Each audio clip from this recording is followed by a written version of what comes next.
Hey guys, welcome back to yet another interesting video from How Logical, and in this video I am going to show you how to cancel a reservation in Airbnb. So without any further ado, let's dive right into this exciting video.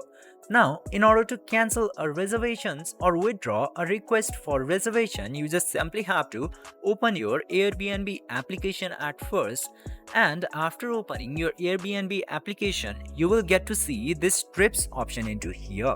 Just simply tap into that trips option, and after tapping into trips, you can see all of the reservations or the previous trips that you have.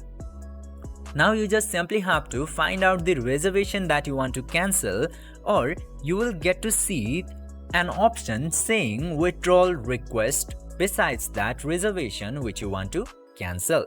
Now you just simply have to tap into that withdraw request option and then click to cancel request in order to confirm. Then after following this very easy step, you can easily cancel or withdraw a request into Airbnb. I hope this video was helpful for you.